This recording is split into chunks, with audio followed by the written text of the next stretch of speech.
Radio 4. Afternoon Theatre. We present Flora Robson as Mrs. Danvers, Richard Pascoe as Maxim de Winter, and Jane Asher as Mrs. de Winter in Rebecca by Daphne du Maurier, adapted for radio by Cynthia Pugh. Cornwall, in the 1930s. Rebecca.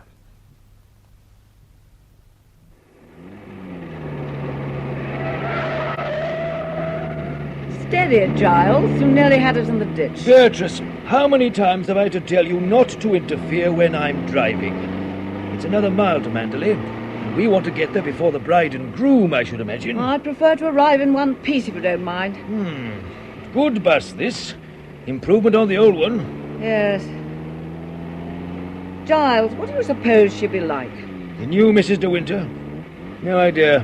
We shall have to wait and see. I can't think why Max was in such a hurry to marry her. Surely he could have brought her home and had the wedding here. Such a disappointment to the tenants. They adore a wedding. You're disappointed, you mean? You women are all alike. Anything for a fuss and an excuse to buy new clothes. Here's the lodge. And a banner by Jove. Welcome to the happy pair. Oh dear, Maxim will hate that. After all, it isn't the first time. Oh, well, the sooner he gets Rebecca and the whole ghastly business out of his mind, the better. Yes, indeed.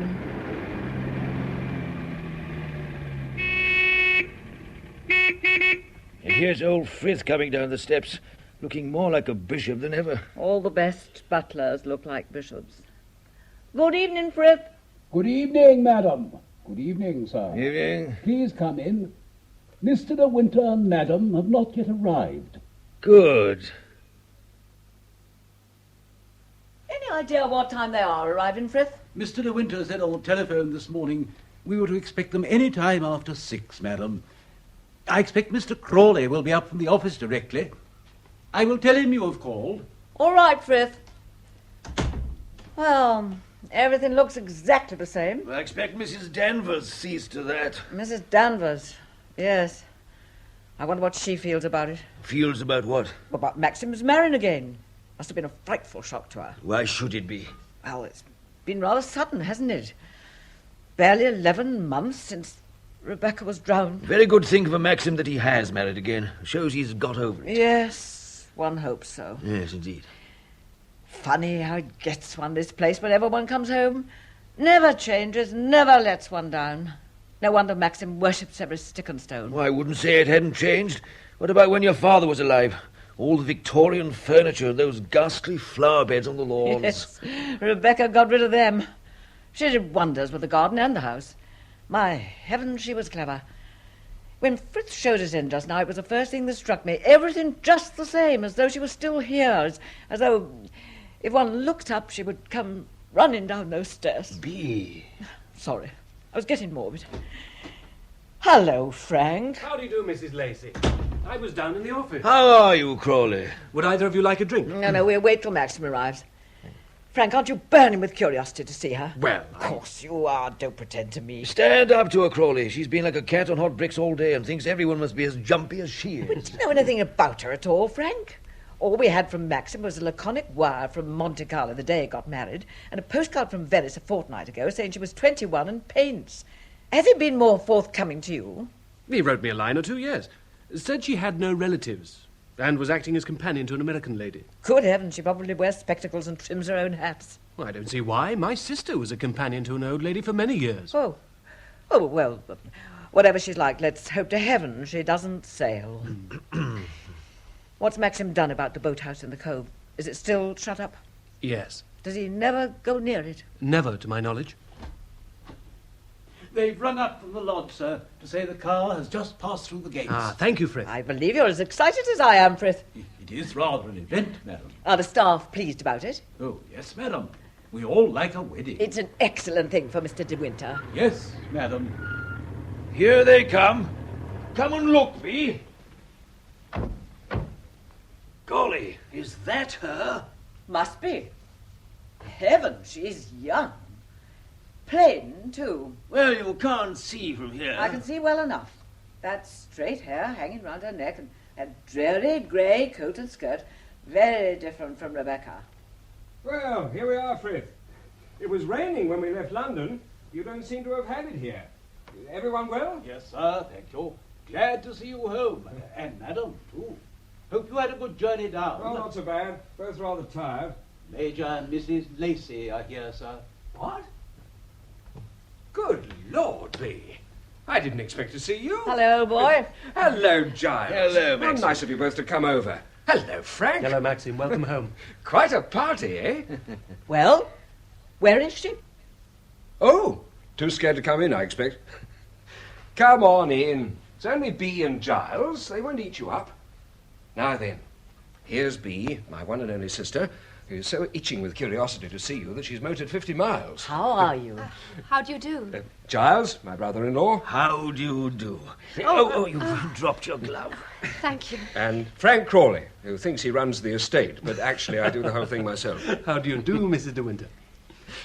Well, I must say you're entirely different from what I expected. What did you expect? A blasted blue stocking.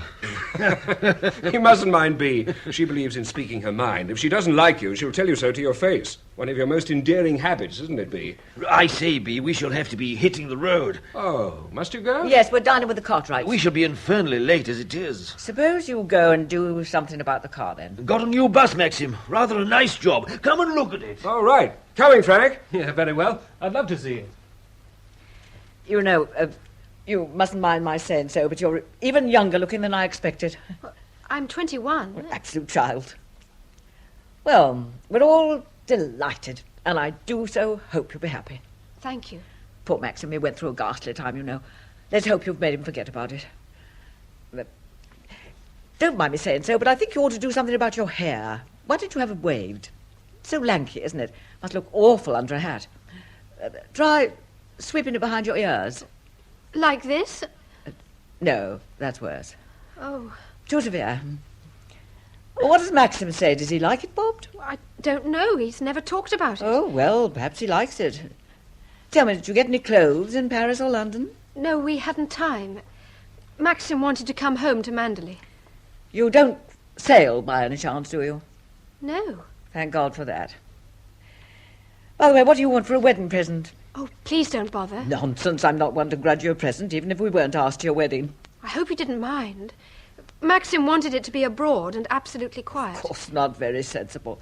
After all, he had a terrific show last time. Sorry, my dear, didn't mean to be rude.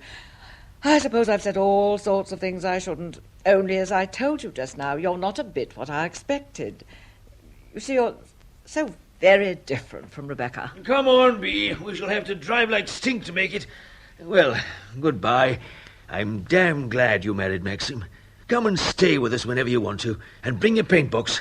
Heaps of horses in the stables, and I'd like pictures of all of them. Goodbye, Giles. Bye. Bye-bye, my dear. Look after Maxim. Oh, I will. Goodbye.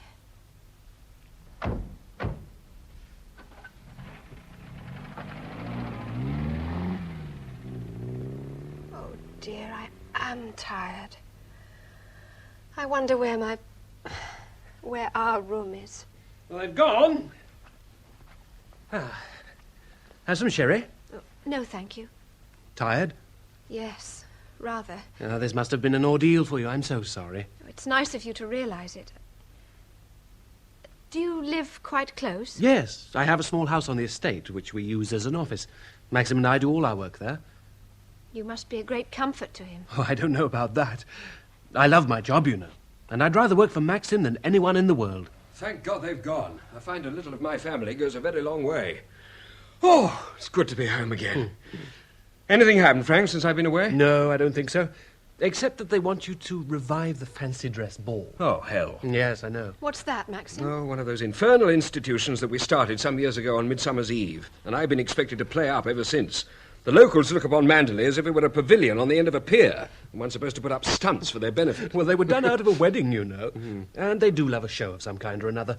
But of course it's up to you, Maxim, if you'd rather not face it. Well, why the devil shouldn't I face it? As long as I don't have to dress up for the damn thing, I don't mind. We've only got a bare month before Midsummer's Eve, haven't we? Better start writing out invitations tonight. Can I help at all? I can type, you know. Now, don't you worry. It can all be done at the office. Licking the stamps is the longest job. Yes, we'll give that to her. Well, I'm not going to worry you any more tonight. You must be longing for a rest. Good night. Good night. Hang on, I'll walk down with you. I want to stretch my legs. You don't want to come? No, I don't think so. Well, I won't be long. But don't look so anxious, my child. You don't have to worry about the house. Mrs. Danvers runs it. Food, staff, every damn thing. You've only got to be yourself. They'll all adore you. Frank! I feel quite overwhelmed. This enormous house. So many servants. I shall never remember their names. And Giles and Beatrice. Beatrice means to be kind, I suppose, but she's so outspoken. My hair. I suppose it is unfashionable hanging down like this. I've never thought about it before. Or would it look better this way? Oh! Who's this coming down the stairs, all in black? Walking so slowly.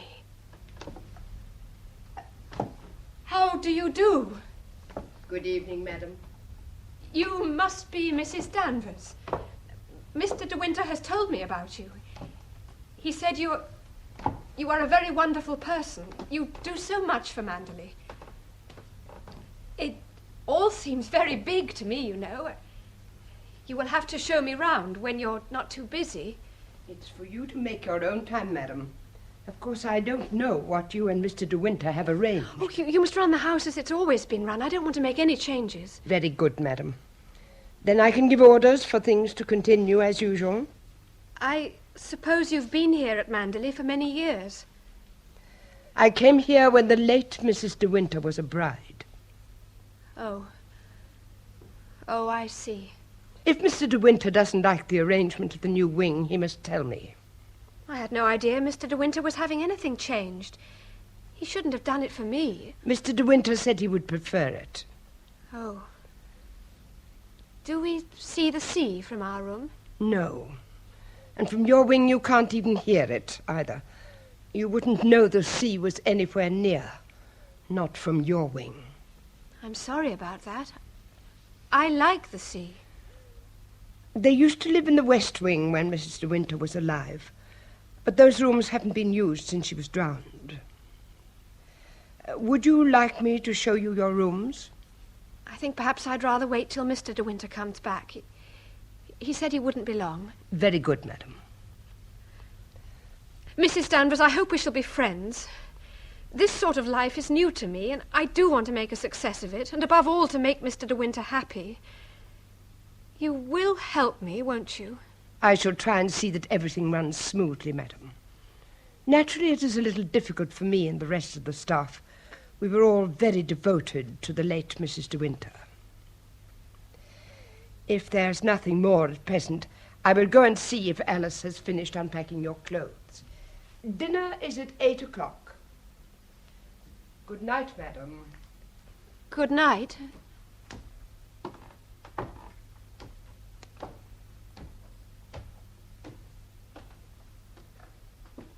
Oh, I wish we were back in Italy. I feel so strange here. Strange and sort of lost. This place, it doesn't seem to like me somehow. And Mrs. Danvers frightens me. She's like a witch.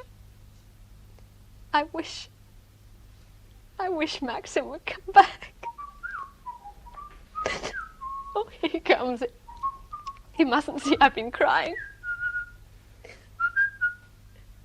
Hello? What are you doing huddled there? Why, my poor lamb, you've been crying. Oh, not really. I was wishing I were older, more experienced. Beatrice said I was younger than she expected. Beatrice can mind her own business. Oh, I wish I was 10, 15 years older. Oh, I wish I was dark and clever and amusing. You wouldn't be here with me now if you were. And stop biting those nails. They're ugly enough as they are. Oh, it's all very well for you. You know everything there is to know about me. But I scarcely know anything more about you than the day we met. And what did you know then? Well, that you lived at Manderley and that you had lost your wife. I told you in Monte Carlo I didn't want to discuss the past. Something happened a year ago that altered my whole life. Those days are finished. I've got to begin all over again.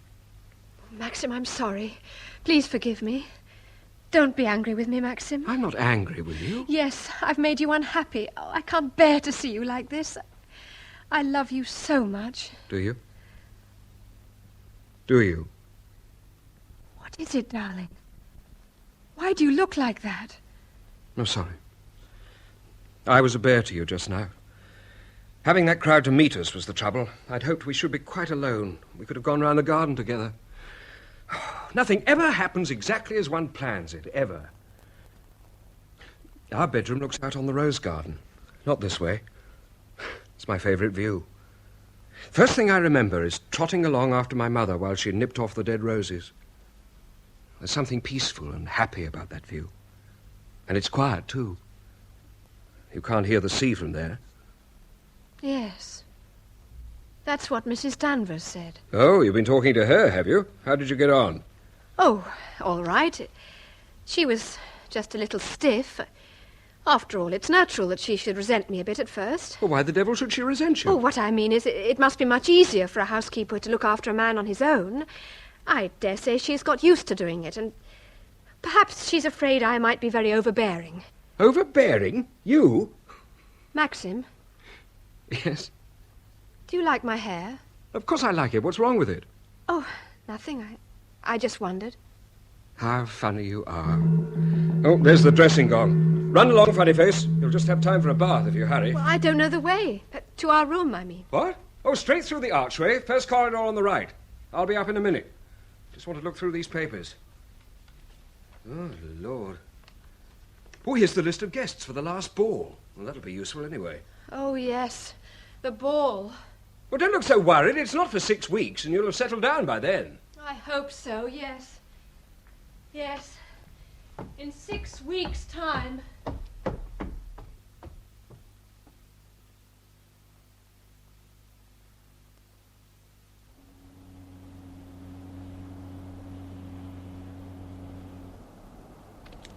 These roses are lovely. Oh, I think I've got enough now.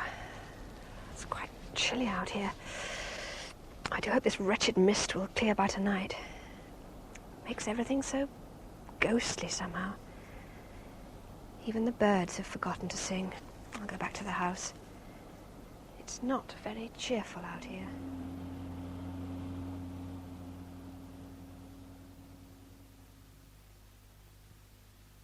I better put these on some newspaper. They're so wet. Frith! Frith! Yes, madam? Frith, could you bring some more vases in here so that I can do these roses? I beg your pardon, madam, but the flowers are already done. Mrs. Danvers finished decorating before breakfast. Oh. Oh, I see. Are there no vases left at all? There may be 1 or 2 odd ones in the flower room, madam. I will ask Robert to ascertain. What a pity. They're so lovely. I must put them somewhere. That big alabaster vase now. Why shouldn't they go in that? That'll hold them nicely. Oh! Oh, dear. That wretched little Cupid ornament. Its head has come off and one arm. Oh, what am I to do? I'm sure it was valuable. I'll wrap up the bits and throw them away. Perhaps no one will notice it's gone. Oh, yes, Robert? Mr. Frith said you was wanting some more vases, madam. These 3 are all I could find. Oh, thank you, Robert. Put them on the table, will you, please? Yes, madam. And, Robert, you might just throw away this rubbish. Oh, yes, madam. Thank you, madam.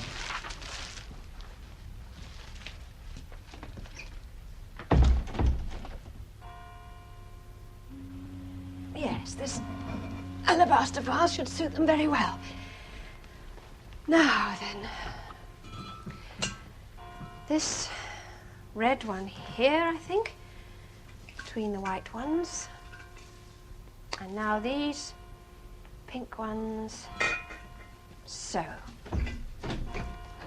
Oh, Frith, could you bring some water for this vase? Excuse me, madam, but the alabaster vase is never used for flowers. But I've arranged it now, Frith. The vase doesn't leak, does it? I couldn't say, madam. I've never seen it moved before. It has always stood in the centre of the mantelpiece, madam. It belonged to the late Mrs. De Winter. Oh, I see. I'd better take them out, then. Will you be requiring anything else, madam? No, thank you. These three will have to do. Very good, madam. They don't look nearly as nice in these silly little vases. The stalks are much too long. And I left the scissors in my mackintosh pocket. Good morning. Oh, May I come in, Mrs. De Winter? I think you've made a mistake. Mrs. De Winter has been dead for over a year. Oh, please forgive me for being so stupid. You startled me rather. Yes, I'm Mrs. De Winter. Do you want someone? What a shame. I wouldn't have frightened you for the world. How do you do? Jack Favell's my name. How do you do? I've no business butting in on you like this. The fact is, I've just been looking up my old friend Danny. Mrs. Danvers, you know. Oh, yes. I pop in and see her now and again. She's a great pal of mine, and, well, I admit it, I felt I simply must come in and pay my respects to the bride. Thank you. Dear old Danny. She's so anxious, bless her, not to disturb anyone. She'd be wild with me if she knew. Cigarette?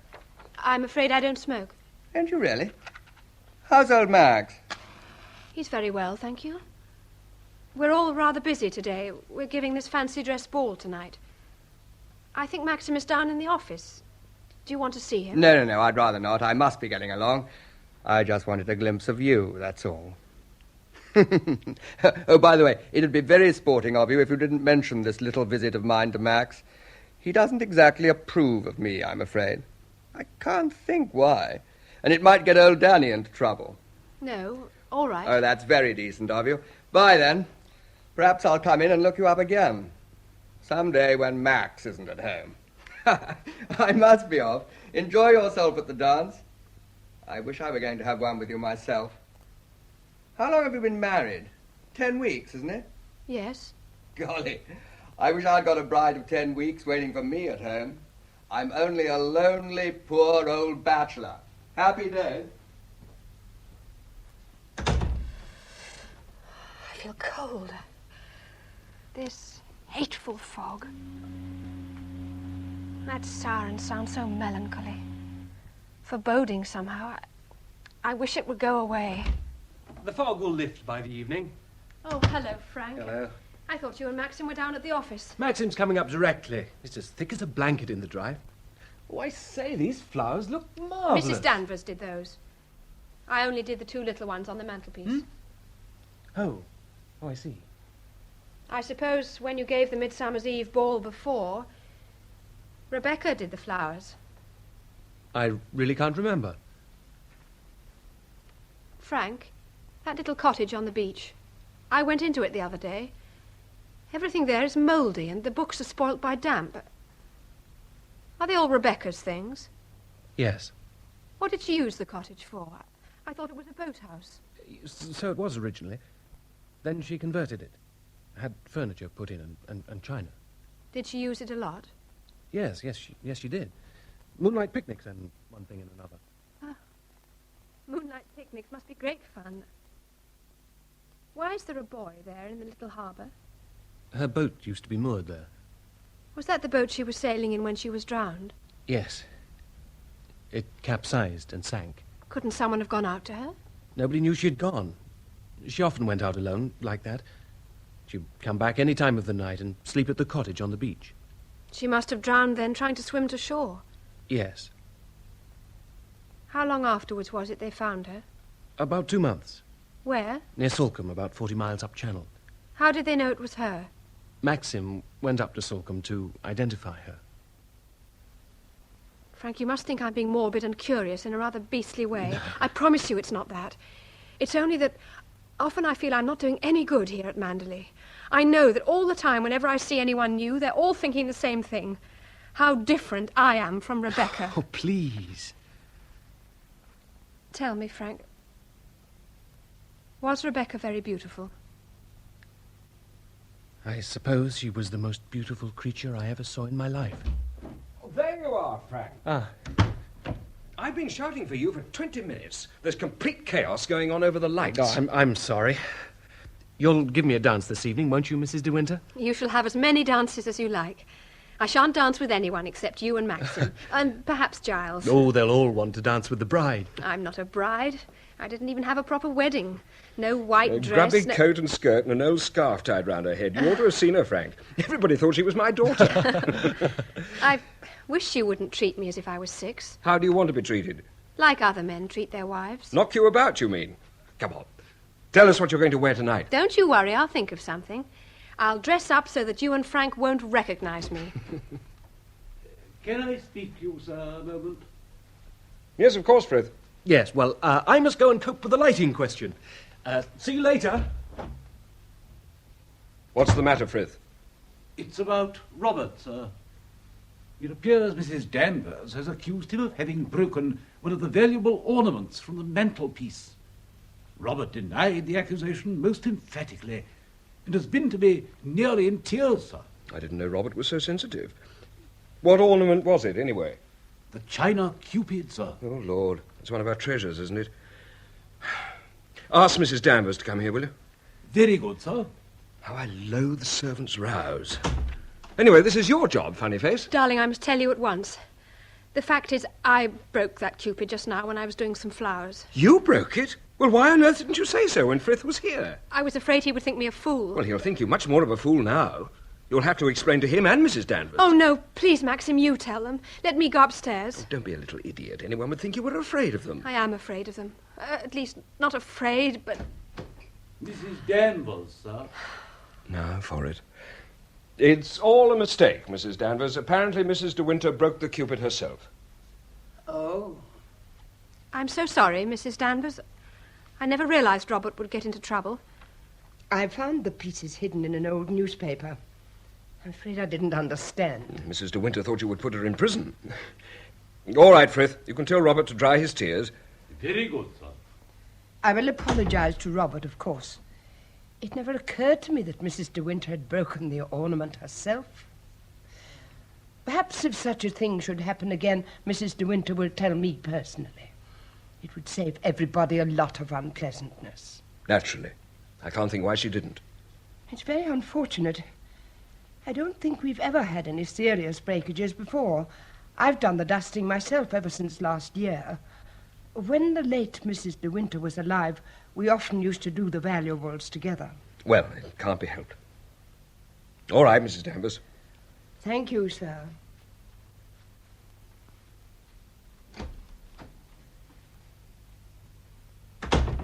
I'm awfully sorry, darling.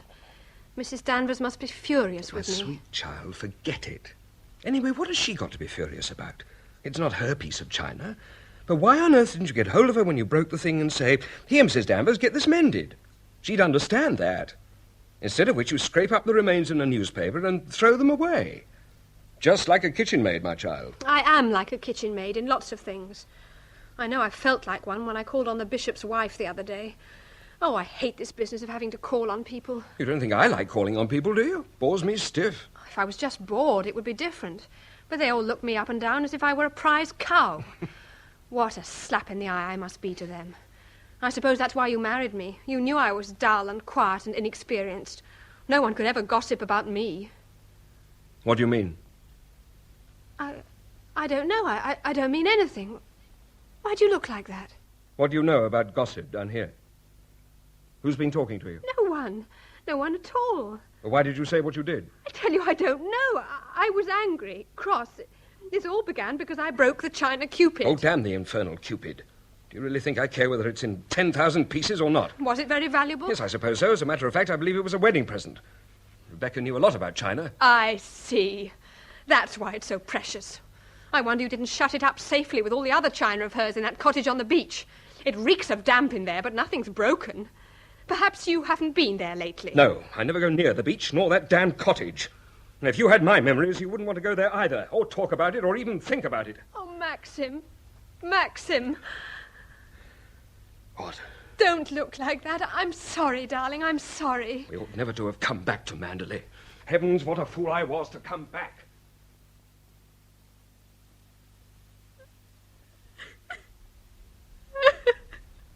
Maxim.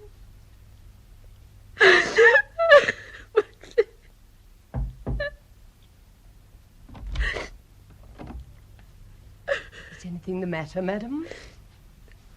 Nothing, thank you, Mrs. Danvers. I hope you are not fretting about that Cupid, madam. I don't think Mr. De Winter will worry about the actual worth of the ornament. It's the sentimental value attached to it. Yes, I understand that. It belonged to the late Mrs. De Winter. You were very fond of her. I had the care of her when she was a child. She was lovely. Lovely as a picture. She was painted in costume, you know, the year before she died. Famous artists did it. I believe it was the picture of the year, but Mr. De Winter didn't care for it. I suppose he didn't think it did her justice. I understand, madam, that you have done nothing about a costume for the ball tonight. I'm afraid I've been rather idle, Mrs. Danvers. I thought I might go as a gypsy. I would never have chosen a gypsy, not if I'd been you. Of course, it's none of my business, I know, but there are so many people coming here to see you for the first time. I'm interfering, perhaps, but I thought I'd just bring this dress to show you. It's old, of course. It's not been worn for over 50 years, but it's all here, quite intact. How beautiful. Where did you get it? It was put away with a great many other things that used to belong to Mr. De Winter's grandmother. Look at the lovely satin. And look at the little waist. It's simply lovely, Mrs. Danvers. But would it fit me? Oh, yes, madam. It may need lifting here and there, which I could do in a minute. And then with your hair curled in ringlets. Let me hold it up against me. I'll just see in the glass. Oh, yes. I believe it would suit me, too. Of course it would suit you. Oh, it will be 50 times better than the gypsy. It was nice of you to think of it, Mrs. Danvers. Shall I do your hair for you? It will have to be curled, you know, in soft, loose ringlets. Thank you. And when you're dressed, and we put a little colour on your cheeks, and your hair is all piled up on top of your head, then you'll come to the head of the stairs and show yourself to Mr. De Winter. And you look like a picture. Just like a picture. I told him I'd dress up so that he wouldn't recognize me. He will be surprised, won't he? Yes, he will. I'll help you to dress. I'd like to help you. Thank you, that's very kind of you. You'd find the hooks of the dress awkward all by yourself. I did everything for Mrs. De Winter, you know. You made me better than anyone, Danny, she used to say. I won't have anyone but you. Danny? She called you Danny? Yes, it was always Danny. I've kept all her things. Even the stockings she wore that day in London for the last time. She'd flung them over the arm of the chair in her bedroom when she changed into her sailing clothes. There was nothing on the body when it was found all those weeks afterwards.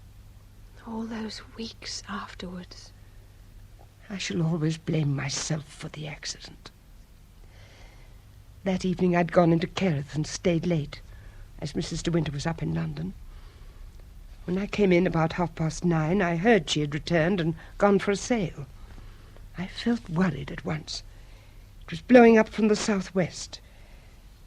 It began to blow quite hard just after midnight, and she'd not come back. I went and told Mr. De Winter. I was worried. I expect she's spending the night down at the cottage on the beach, she said. She'll come up first thing in the morning. I sat on my bed till 5:30. Then I got up and put on my coat and went down to the beach. It was white and misty, like it is today, and the wind had dropped. There wasn't a sound down on the beach. I saw the boy there in the water and the dinghy, but the boat had gone. One of the lifebuoys was washed up at Kerrith in the afternoon. Pieces of the rigging came in with the tide. You wouldn't think she'd gone now for so long, would you? Not with the way I keep the rooms, just as she had them kept. I feel her everywhere. You do too, don't you? Sometimes in the corridors, I fancy I hear her just behind me. I've fancied I've seen her, leaning over the banister, calling to Mr. De Winter like she used to. Do you think the dead come back and watch the living? I don't know. Sometimes I wonder if she comes back here to Manderley and watches you and Mr. De Winter together. What was that? What's happened? They're rockets from the Coast Guard on the cliff. It must mean there's a ship gone ashore there in the bay. A wreck? Yes. A shipwreck. A shipwreck. That's right. Get those candles lighted, Robert. Those on the mantelpiece as well. Yes, Mr. Frith. The first cars will be arriving in less than half an hour. Now, don't forget your place is on the steps by the front door. I won't, Mr. Frith. There's only the candles in the ballroom to do now. Evening, Frith. Good evening, sir. I'm the first to appear then, am I? Yes, sir. Mr. De Winter is on the terrace and Madam isn't down yet. Ah, Major and Mrs. Lacey not yet turned up then? No, sir. Mrs. Lacey rang to say that the fog had delayed them in starting. Have the local people been worrying you on the telephone? About the wreck, I mean? There have been one or two calls, sir. I said the crew of the steamer were all safe ashore, and if they wanted any information, would they please ring up the harbour master at Kerrith? Yes. As we didn't know any more about it than they did. That's right, Frith. Does anybody know whether the ship was badly holed or not? I did have a word with the engineer, sir. I understood the harbour master had sent one of his divers down to ascertain the damage. A diver? Yes, sir. Well, sir, if you'll excuse me, I will go and await the arrival of the guests on the terrace. Yes, of course, Frith.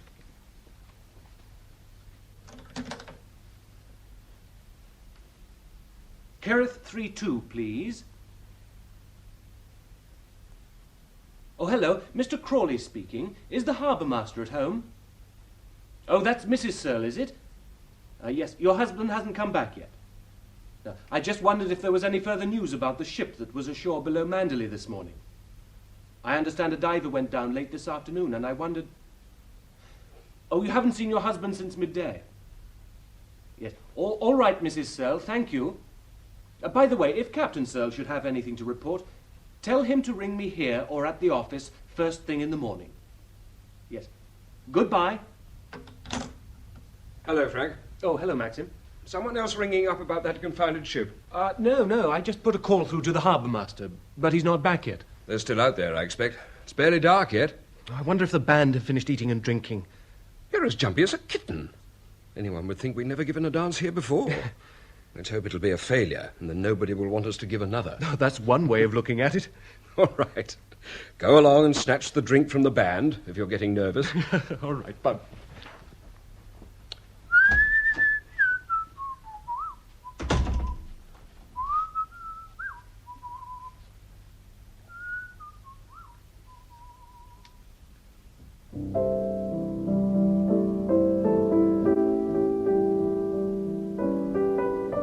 I beg your pardon, sir. I was just coming down to see that everything was in order. The flowers are very nice. Thank you, Mrs. Danvers. I always do my best, sir, to keep everything as it used to be. I hope the dance will be a great success, sir. Thank you. Thank you, sir. Wait a minute. Mr. Favell was here this morning, wasn't he? Mr. Favell, sir? Please don't lie to me. His car was seen in the drive. You can write and tell him to keep away from Manderley in future, do you hear? If you want to see him, you can see him outside. I won't have him inside the gates. You understand? Very good, sir.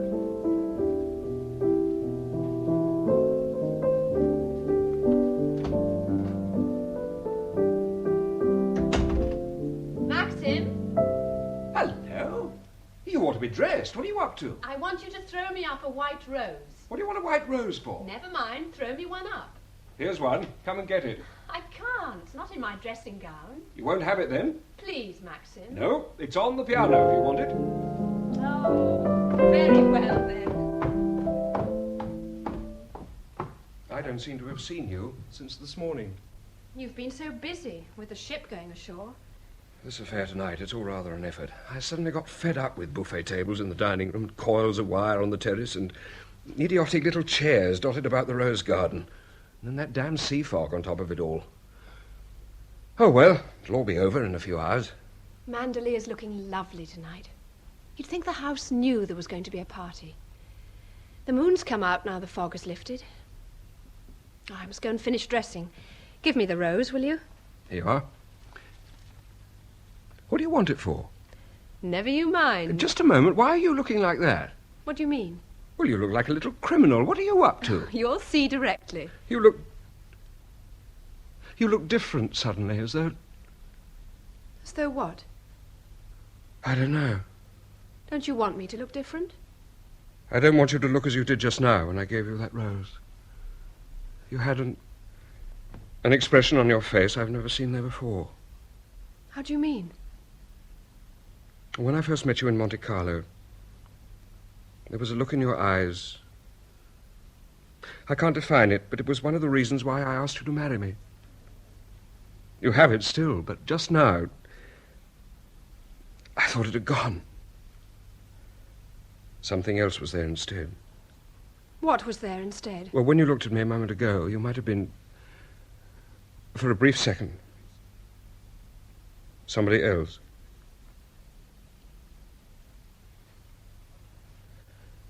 Run along, get your things on. What's it to be? Alice in Wonderland or the White Rabbit? You'll get the surprise of your life when you do see me. I warn you now, the surprise of your life. I can hardly bear to wait. Run along, quick, there's somebody coming. Major and Mrs. Lacey. Oh, heavens, Bee, what on earth are you supposed to be? These are genuine Arab costumes, and they belong to a friend of Giles who's just come back from Transjordania. Pity you didn't stay out there. Your veil's crooked, old girl. Oh, bother the thing. I've fixed it 20 times this evening. Anyone got a pin? I shouldn't think so. Giles, hadn't you better have a drink? You look like death already. So would you if you'd driven 50 miles in this ruddy blanket. Oh, hello, Frank. I say, you both look terrific. My congratulations. Thank you, Frank. Give Giles a drink, Frank. I think he's going to pass out. He looks so hot. Well, it was Bee who made me wear this damn thing. Here you are, Major. Good man. Oh, champagne. I'll have one too, Frank. Of course, Mrs. Lacey. Honestly, Bee, if you could see yourself. Your veil's still crooked. I think you're being very unkind. The fact is you're too idle to dress up yourself, and to save your face you have to jeer at us. I think the host ought to give the lead himself. No, thank you. It's quite enough if the hostess makes a fool of herself. Where is our charming hostess? She's still upstairs. I don't know what she's up to. Told me she was going to give us all the surprise of our lives. Dear, how very exciting. Oh, and talking of excitement, what's all this about a steamer going ashore on the rocks? Haven't you heard? Terrific setup. Oh, where is she? Between the beach and the headland. You know how that ridge runs out under the water? She went right onto it. Good Lord, how awful. Here we are. Your champagne, Mrs. Lacey. Oh, thank you, Frank. Lovely. This is always rather a frightful moment, isn't it? Just before the thing begins. Well, for goodness sake, Max, play something. All right, Bee.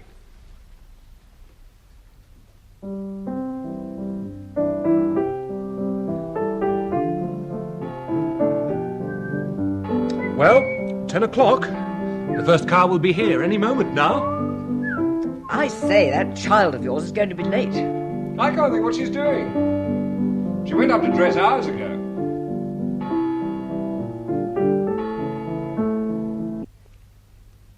There, madam. Take a look in the glass. Oh, thank you, Mrs. Danvers. You've done my hair beautifully. I'd hardly know myself. Yes, you do look different. The curls and that touch of rouge. I'll just put in another pin to hold the rose. So. That's right. Now you can go and show yourself. Oh, I will. Yes. Don't forget, madam, stand at the top of the stairs for a moment so that they can all see you. I will.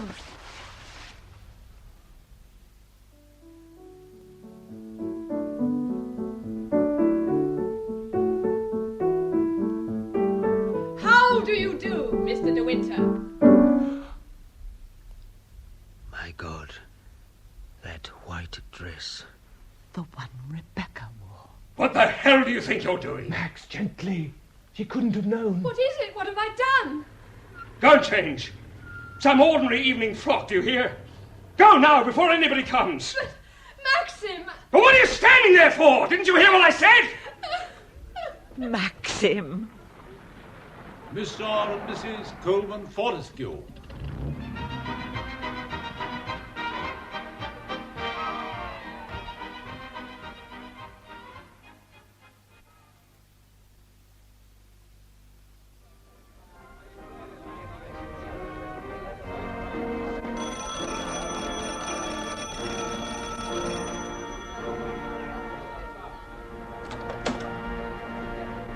Hello? Hello? Has Mr. De Winter left yet? What on earth do you mean? Hello? Who is it? Hello? They've gone. Who's ringing up at this unearthly hour? Don't know. They rang off, whoever it was. Where are the others? Still saying goodbye. Come on, Bee, let's slip away with the rest of the crowd. No one will notice. Do you think we could? I don't know. After all, the thing's been a terrific success. Nobody has an inkling that anything's gone wrong. Where's Maxim? Oh, isn't he in the ballroom? The Lord Lieutenant is just going and wants to say goodbye. Maxim disappeared about 10 minutes ago. Well, that's funny. Someone just telephoned to ask if he'd left. Who did? Well, I don't know. They rang off. Oh, what does it matter? Frank, for heaven's sake, go and say goodbye to the Trevelyan's. Yes, all right. Oh, here's Mrs. De Winter. My dear, hadn't you better go to bed? You look worn out. Well, I'll see the Trevelyan's off. Why not have a spot of brandy? It's only Dutch courage, but it sometimes works wonders. No. No, thank you. Go away, Giles. All right. You look awfully pale, my dear. Are you sure you're all right? It's the morning light. It's been a big success, and you look charming in that blue. Everyone said so. No one knew anything about the other thing. You understand, don't you, why it was such a shock to us when you came to the stairs? That dress of my grandmother's that you were wearing was what Rebecca wore 2 years ago at the same midsummer's party. You stood there on the stairs, and for one terrible moment I thought... I ought to have known. I ought to have known. How could you have known? It didn't make the slightest difference to the evening. We simply told people that your dress never turned up. Oh, I'm not thinking about the dress. I'm thinking of Maxim, what I've done to him. Oh, hello, Giles. Any sign of Maxim? No, we can't find him anywhere. Frank went to look in the car park. Any luck, Frank? No. He may have gone for a walk. It's the sort of thing he might suddenly do. But, my dear Frank... my dear, shall I come up with you and sit until Maxim comes back? No, I'm all right. You've been kind and sweet and generous to me tonight, but please leave me alone now. But, my dear... Come on, Bee. We're being a damn nuisance. Don't you worry now. Maxim will turn up directly. And that's a jolly pretty frock you're wearing. Made the rest of us look damn silly. Sleep well. Good night, my dear. Dear Bee, try and forgive me. Don't be absurd. Tell Maxim we had to go and apologise for us. Say we had a wonderful evening and that we know everyone enjoyed themselves enormously. Good night, Crawley. Night, Major. Come along, Bee. I'll see you out. Ah! So there you are, Mrs. Danvers. Yes, I'm here. This is your triumph. You've won. I think so, yes. You meant this to happen, didn't you? Why do you hate me? What have I done to you that you should hate me? You tried to take my Mrs. De Winter's place. How dare you say that? You made me wear that dress because you wanted to hurt him. Hadn't he suffered enough? What do I care for his suffering? How does he think I've felt watching you sit in her place, touching her things. How does he think I've liked hearing Frith and Robert and the rest of the servants talking about you as Mrs. De Winter? And all the while, my lady with her smile and her lovely face and her brave ways, lying cold and forgotten in the church crypt. He deserves to suffer, marrying a girl like you, not 12 months afterwards. Well, he's paying for it now, isn't he? I've seen his face. He knows she sees him. He knows she comes by night and watches him. And she doesn't come kindly, not my lady. She never was one to stand by and be wronged. I'll see them in hell first, Danny, she'd say. She did what she liked and she lived as she liked. She cared for nothing and for no one. Stop! Stop, eh? And what then? You'll go running to Mr. De Winter about me as you did about Mr. Favell this morning. I didn't! That's a lie. Why shouldn't I see Mr. Jack here at Manderley? He's the one link I have left now with my lady. He's not forgotten to be jealous. What do you has mean? He was jealous while she lived, and he's jealous now she's dead. Of course he was jealous. So was I. So was everyone who knew her. A man had only to look at her once and be mad about her. I don't want to know. I don't want to hear. She's still mistress here, even if she's dead. It's you that's the shadow and the ghost. Well, why don't you leave Manderley to her? Why don't you go? He doesn't want you. He wants to be alone in the house again with her. Don't! You're hurting my arm. What's the use of your staying here at Manderley? You're not happy? It's a 20-foot drop from here to the hall down there. Let me He go! doesn't love you. There's nothing for you to live for. This is an easy way out for you. A 20-foot drop and then nothing.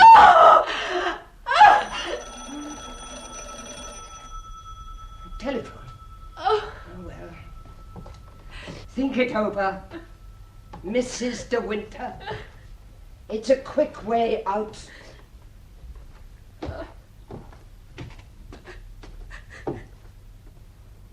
She's gone. Oh, thank God she's gone. That telephone, it saved my life. All right, I'll answer it. Hello? Hello, yes, this is Mr. Crawley speaking. Inspector Welsh. Yes. Please, something's happened to Maxim. Where? When? How long ago? Yes. Yes, I understand. What is it? Have they found him? Of course, it's a very serious matter. Is he all right? What is it? All right, Inspector. Thank you very much. Good night. Tell me, Frank. Maxim's quite safe. He's on his way home now. Oh, thank God. What had happened? He's been with Inspector Welsh and the harbour master. They must have sent up for him, and he slipped away without telling anyone. Why should they send for him? That ship that went ashore. The harbour master had to send a diver down to examine the keel. When the diver was below, he found something else. Go on. Frank, please. It was the boat that Rebecca was sailing when she was drowned. The hull was quite intact. The man looked in through the porthole, and he saw a body in the cabin. A body? The harbour master told the police, and they had to tell Maxim. Yes, of course. But Frank, if there was a body there, it means that Rebecca was not alone when she was sailing. It looks like it. Maxim. Did the inspector get hold of you, Frank? Yes. He told you what had happened?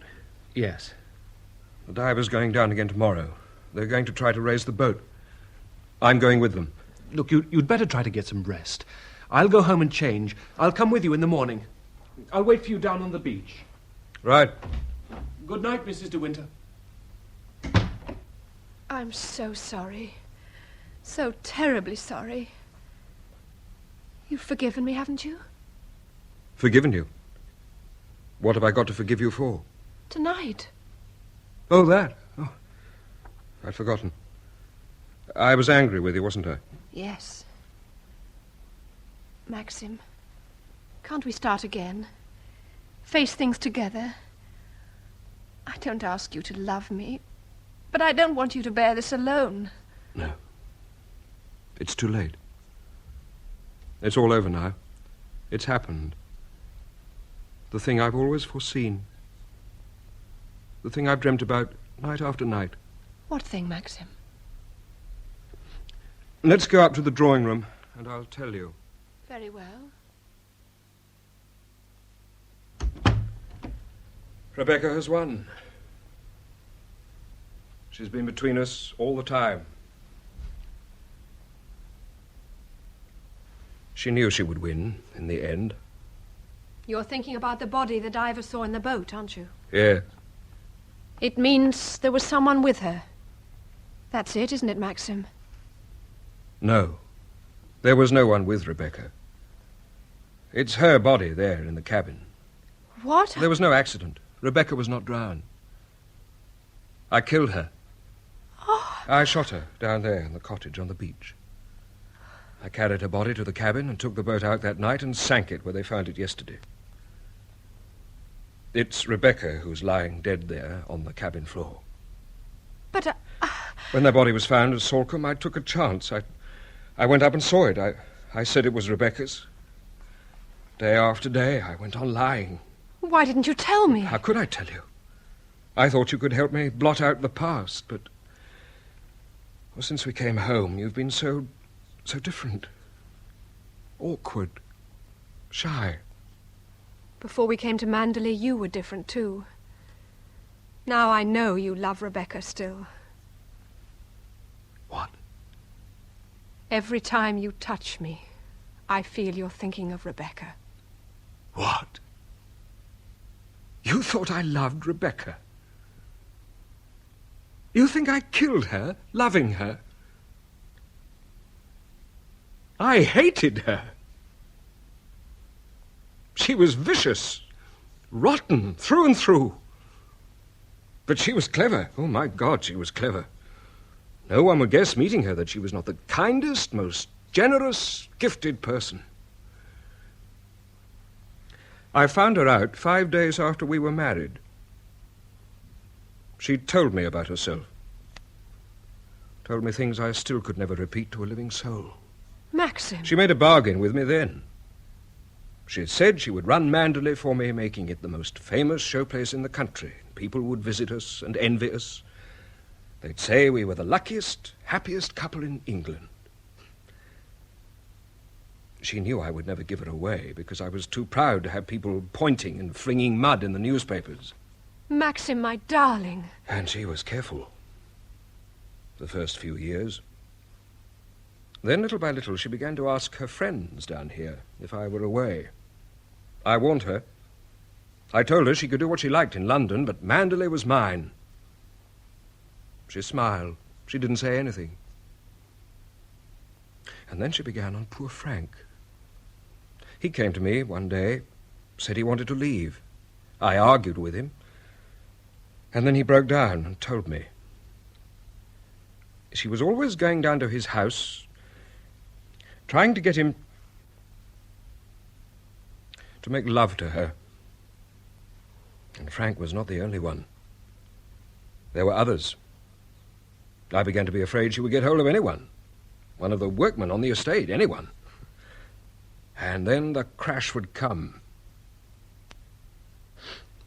She had a cousin, a fellow called Jack Favell. He began to come here when I was away. He had a filthy record. The very thought of him walking about here in Manderley made me mad. And at last I couldn't stand it any longer.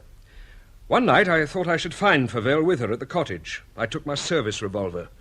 I knew he wouldn't face that. But she was alone.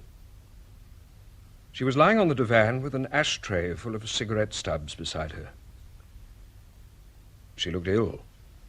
I told her the bargain was finished between us, that I would divorce her. She said, had I thought how impossible it would be for me to make a case against her. And then I remember, she got up from the divan and stood in front of me smoking a cigarette. I haven't told Jack yet, she said, but I saw a doctor in London this morning. I'm going to have a child. and neither you nor anyone in the world will ever be able to prove that it isn't yours. It will grow up at Manderley, bearing your name. And you'll have to live here and watch Jack's child growing up, playing in the garden, running in the woods. I'll be the perfect mother, as I've been the perfect wife. And nobody will ever guess. Nobody will ever know. When I killed her, she was smiling still. My darling. I carried her out to the boat. It was very dark. There was no moon. I laid her in the cabin. I got the boat underway. But we began to drift sideways near to the ridge of rocks. I went down to the cabin, and I had a spike with me. I drove the spike into the planks and into the bottom boards. The water began to come in over my feet. I left Rebecca lying there on the floor. I came up on deck, I climbed into the dinghy and pulled away. The boat was drifting still and sinking slowly by the head. Suddenly she heeled right over. I remember looking at the place where she had been. And then I pulled back to the beach. It started raining. That's all. They'll identify the body, the clothes she was wearing, the shoes, the rings on her fingers. They'll think that the boat capsized and sank when she was in the cabin. They'll think that Rebecca went below, and while she was there, the wind came from the headland and the boat capsized and Rebecca was trapped. They'll think that, won't they? Won't they? 7 hours he's been gone. If only I knew what was happening. Oh, darling, thank God you're back. What happened? Colonel Julian and Frank will be here directly. We've been down to the mortuary. Dr. Phillips came with us. He identified the body himself almost at once. It was straightforward, simple. There was no trace of what I'd done. The bullet hadn't touched the bone. But there's to be an inquest. Oh, God. Is it going to be all right? I don't know. There's no evidence of anything. Oh, come in, Colonel Julian. Frank. How do you do, Mrs. De Winter? I little thought at your party that we should meet again so soon. No, Colonel Julian. This is a very distressing and unfortunate occurrence. I do feel for you and your husband most acutely. Thank you. What makes it so difficult is the fact that your husband identified that other body nearly a year ago. Now, the only thing to do is to admit the error. There seems to be no doubt about it this time. No. I wonder how it actually happened. It was very squally that night. Possibly the gear jammed and she slipped below for a knife or something. Well, I suppose we shall never know now. Excuse me, sir, but William Tabb is here. He said he was asked to call. Oh, that's quite right. I told him to come up. I hope you don't mind, De Winter. No. I thought it would be a good idea to find out from him before the inquest if your wife's boat was seaworthy and in good order when he last had her in his yard. It's very good of you to take so much trouble. Show him in, Fred. Yes, sir. In here, please, Mr. Tabb. Thank you, Mr. Fred.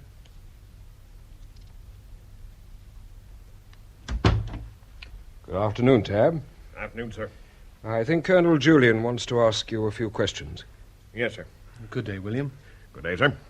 Now, Tabb, you know that the late Mrs. De Winter's boat has been found. Yes, sir. I went down to the lighter myself. Had a look at her. Oh, you did. You used to do the boat up every year, didn't you? Yes, sir. What we want to know is whether or not that boat was in a fit state to put to sea. She was when I fitted her out in April last year. Oh, Tabb, that's all we wanted to know, and we don't blame you in any way, of course. Excuse me, sir. There's a little more to it than that. Well? After the accident last year, a lot of people in Kerrith made unpleasantness about my work. Some said I had let Mrs. De Winter start the season in a leaky, rotten boat. I lost 2 or 3 customers because of it. It was very unfair. The boat had gone. There was nothing I could say to clear myself. Then this morning, Mrs. De Winter's boat was brought to the surface. The harbour master gave me permission to look at her, and I did. There was nothing wrong with that boat as regards the work I did. The diver told me she was lying on sandy bottom when he found her. She weren't touching the ridge of rocks at all. The ridge was a clear 5 feet away. Well, what about it? What I want to know, sir, is this. Who drove the holes in her planking? What kind of holes? 5 of them altogether.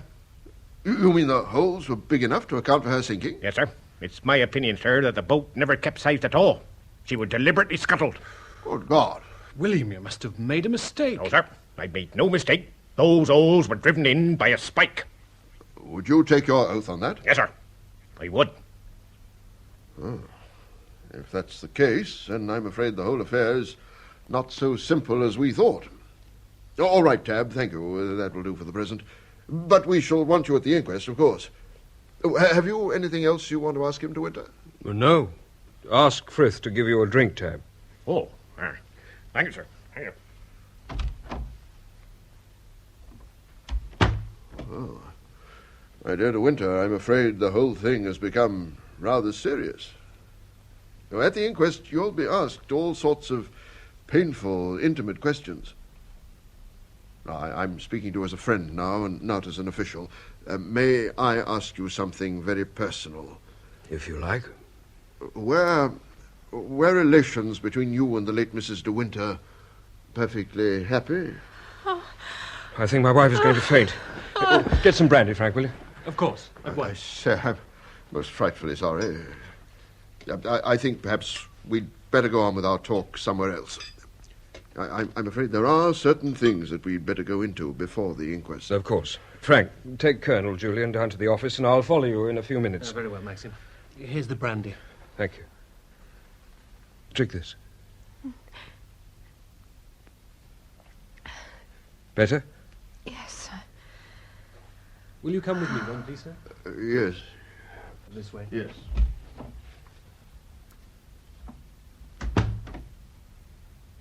Shall I carry you to our room? No.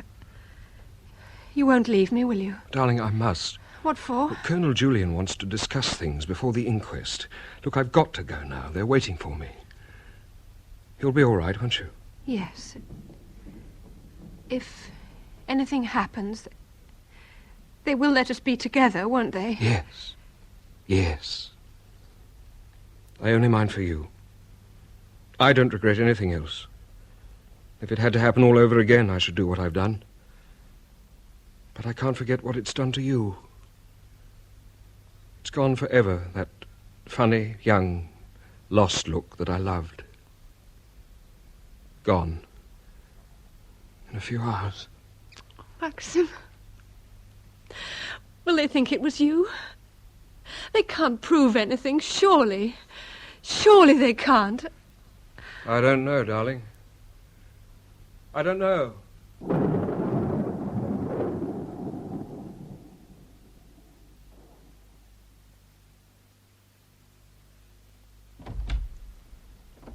There's a Mr. Favell asking to see you, madam. I think he's come from the inquest. Oh, then I'd better see him, Frith. Very good, madam. In here, sir. Thank you, Frith. Well, and how does the bride find herself today? Marriage with Maxim isn't exactly a bed of roses, is it? What is it you want? On our dignity, rather, aren't we? Have you sold your life story to the Sunday papers yet? The headlines will look pretty good, won't they? From Monte Carlo to Manderley, experience of girl-wife. They'll pay you very well, you know. I don't know what you're talking about. I'll have some of old Maxim's whiskey for a start. Good health. Ah, well, it's all over. Well, what happened? They took a long time to decide upon a verdict. The coroner asked so many questions. Lots of little details about the boat. Was the cabin door firmly shut? Where exactly were those holes in the planking? Could a woman do it unaided? And then they went and consulted for an hour before giving their verdict. The verdict was suicide. Suicide without sufficient evidence to show the state of mind of the deceased. Suicide? Yes. You didn't expect that, did you? I don't know. I hadn't thought. Listen. Rebecca was my cousin. We were brought up together. I knew her better than anyone in the world. And if Max thinks he's going to get away with this sham verdict, he's wrong. That doddering fool of a coroner got the jury to say suicide. You and I know that it wasn't suicide, don't we? What the hell are you doing here? As a matter of fact, Max, old chap, I've come to congratulate you on the result of the inquest. Oh, hello, Crawley. Do you mind leaving the house, or do you want me to throw you out? Steady on a minute, steady a minute. You've come pretty well out of the affair, haven't you? Very lucky for you it went the way it did. You hadn't squared the jury by any chance, had you? You swine. Suicide? Rebecca commits suicide? Listen, I've got a note here which you don't know about. She wrote it the day she died. I'll read it to you, shall I?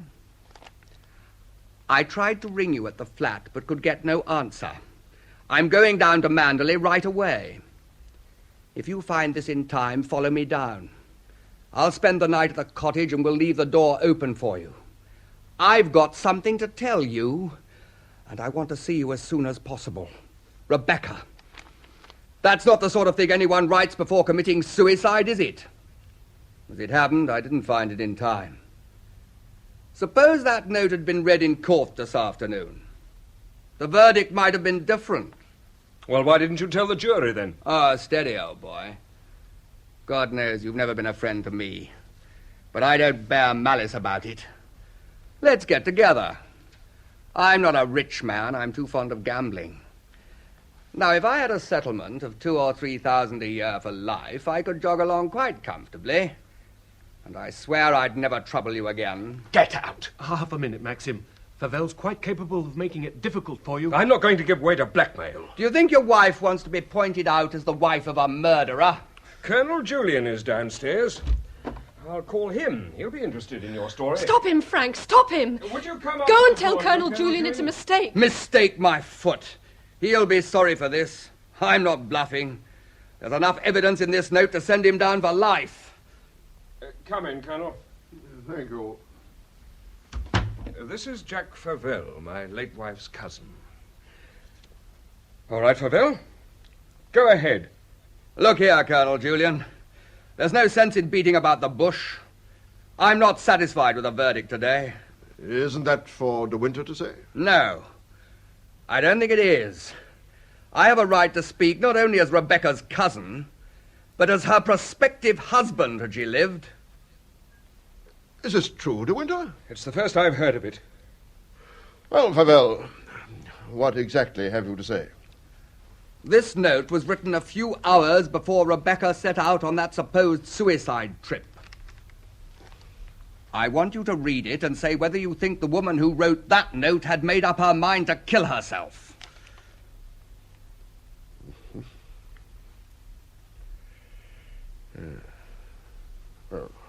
On the face of it, no. But I have no idea what the note refers to. My cousin made a definite appointment in that note. She was intending to spend the night at the cottage on purpose to see me. The mere fact of her going for a sail never surprised me. It was what she loved doing after a day in London. But to drive holes in the planking of her own boat and deliberately drown herself...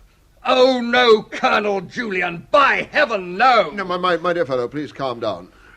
Now, you say you refuse to believe your cousin committed suicide. What do you suggest really happened? Rebecca was murdered. And there's your murderer, Mr. Maxim de Winter. The man's drunk. Now, see here, Favell. You were present at the inquest, weren't you? Why didn't you produce that letter in court? Because I didn't choose, that's why. I can tell you the reason. Favell has just told me that if I cared to settle 2,000 or 3,000 on him for life, he wouldn't worry me again. It's perfectly true, sir. It's blackmail, pure and simple. I see. Now, look here, Favell. You've just made a serious accusation against De Winter. Have you any proof of that accusation? What the hell do you want with proof? I was her lover, and he was jealous as hell. He knew she was waiting for me that night at the cottage on the beach, and he went down and killed her. You can't prove any of that, can you? Can't I? Just you wait a minute. Why are you ringing the bell? You'll see. You rang, sir? Tell Mrs. Danvers to come here. No. All right, Frith. We would like to see Mrs. Danvers. Mrs. Danvers went to the inquest, sir. I'm not sure whether she's back yet. Go and see, will you? Yes, sir. Isn't Mrs. Danvers your housekeeper, De Winter? Yes. She was also my cousin's devoted friend. Danny'll tell you the truth, all right. That verdict of suicide will have been a shock to her. Almost as big a shock as it's been to me. You wish to see me, sir? Colonel Julian wants to ask you something, Mrs. Danvers. I have Mr. De Winter's permission to ask you this question, Mrs. Danvers. Were you aware of the relationship between Mr. Favell here and the late Mrs. De Winter? I'm afraid I don't understand, sir. Oh, come off it, Danny. Rebecca was in love with me, wasn't she? She was not. Oh, look here, you old She fool. was not in love with you or with anyone. She despised you all. Didn't she meet me at the cottage night after night? Didn't we spend weekends together in London? Well, and what if she did? She had a right to amuse herself, hadn't she? Love-making was a game with her. She did it because it made her laugh. I've known her to come back here and rock with laughter at the lot of you. Can you think of any reason why she should have taken her own life? No, I can't. Hand me that note, Favell. Now, please read it, Mrs. Danvers. It was written by the late Mrs. De Winter to her cousin on the morning of the day she died. Can you throw any light on it? I've no idea what she means. If there was something important she had to tell Mr. Jack, she would have told me first. Those words, "I have something to tell you," convey nothing to you at all? Nothing at all. I wish they did. Well, does anyone know how she spent that last day in London? I have a diary belonging to the late Mrs. De Winter. I'll go and fetch it.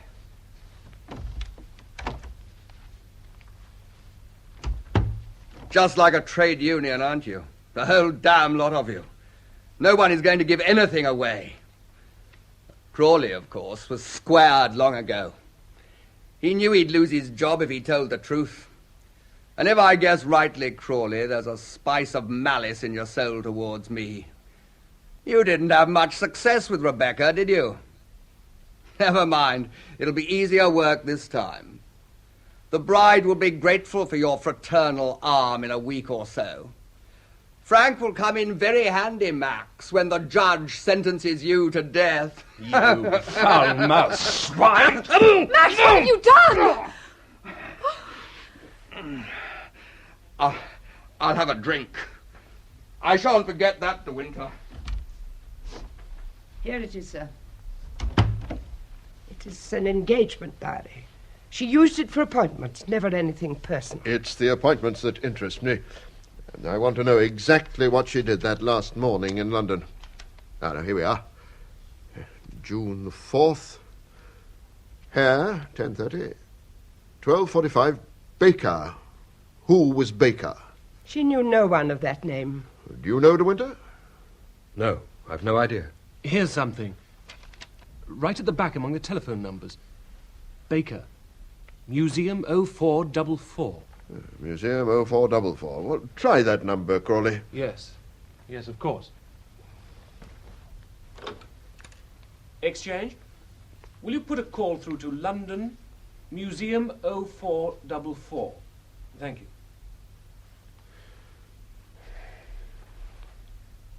It's ringing. Oh, hello? Is that Museum 0444? Can you tell me if anyone of the name of Baker lives there? I think we've got him. Who is it? A Dr. Baker. They're fetching him to the telephone now. What do you want me to say? Colonel Julian. Yes? I think you had better speak to Dr. Baker. Oh. All right. Here. Thank you. Hello? Oh, good evening. Is that Dr. Baker in person? Now, would you please forgive this very unorthodox call at such an hour? It is a matter of vital importance. My name is Julian, Colonel Julian. I'm Chief Constable for the County of Cornwall. I must explain, Dr. Baker, that at an inquest held today on the body of a certain Mrs. De Winter, the jury returned a verdict of suicide. Her relatives are not satisfied with that verdict. We believe that in June last year she had an appointment with you. Yes, I can give you the exact date. It was June the 4th at 12:45. Thank you. He's looking up his file. You found it. I want you to be good enough to tell me why she consulted you on the 4th of June. Give me a piece of paper and a pencil, please, Corey. Yeah, here you are. Thank you. Yes. Yes. I see. Yes. Thank you. I will communicate with you officially in the morning. Goodbye.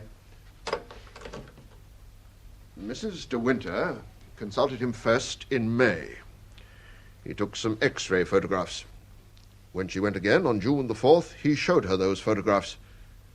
She made no comment, paid her fee, and left. She was suffering from a malignant disease which was quite incurable. What? Incurable? Good God. The pain was slight as yet, but in a few months' time she would have been under morphia. An operation was useless. There was nothing he could do for her. And you, her husband, had no idea of this? No. All right, you've got your motive. I wish to God now I didn't know. If you ever want me, Danny, you know where to find me. At the flat. Shall I be required any more, sir? No, Mrs. Danvers. I would like to hand in my notice from tonight. Very well. You must ask Mr. Crawley for any money owing to you. I don't want your money now. Yes, sir. You are right about the motive. It is quite clear and plain. Time will never break that down. But there are things which may break more easily. I don't understand you, Mrs. Danvers. No, sir. I was thinking of Mr. De Winter himself.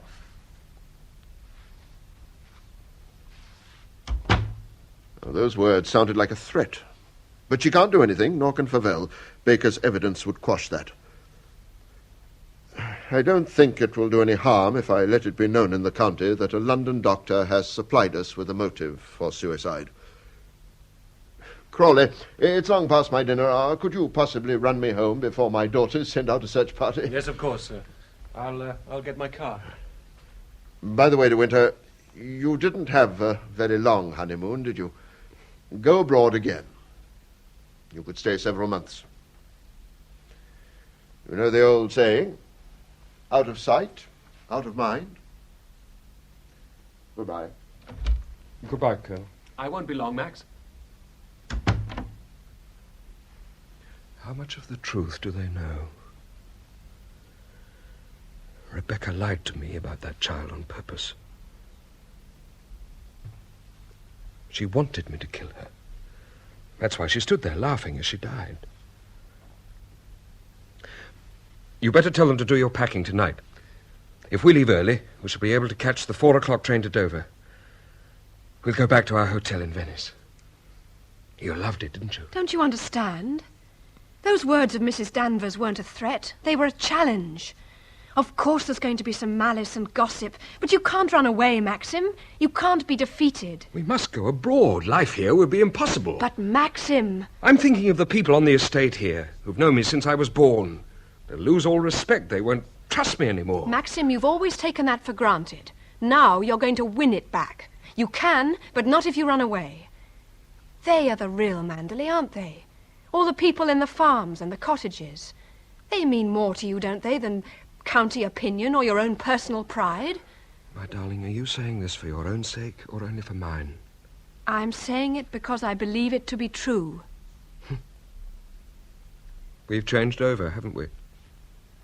You who were so scared and uncertain when you came to Manderley. You're not afraid any more. I'm not afraid because I'm not alone.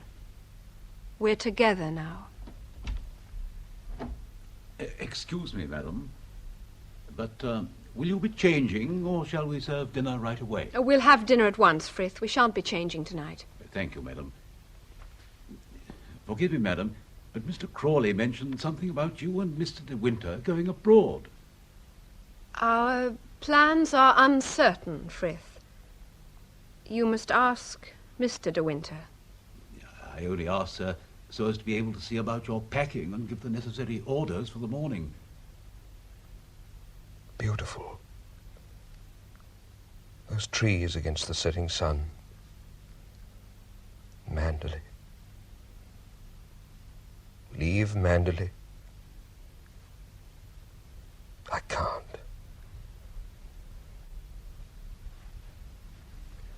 We shan't be going away, Frith. When Mr. Crawley gets back, say I shall be down at the office at 10 o'clock as usual. Thank you, sir. Maxim. Then we're staying. Yes, my darling. We're staying.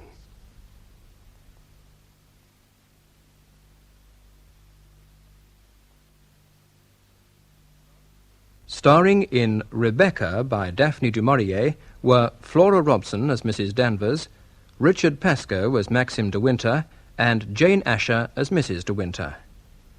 Jack Favell was Charles Hodgson, Frank Crawley, Paul Meyer, Beatrice Lacey, Joan Matheson, Major Lacey, Douglas Blackwell, Colonel Julian, Geoffrey Siegel, Tab, William Edel, Frith, Dennis McCarthy, and Robert, Michael Tudor Barnes. The pianist was Mary Nash. The play was adapted for radio by Cynthia Pugh and produced and directed by Graham Gould.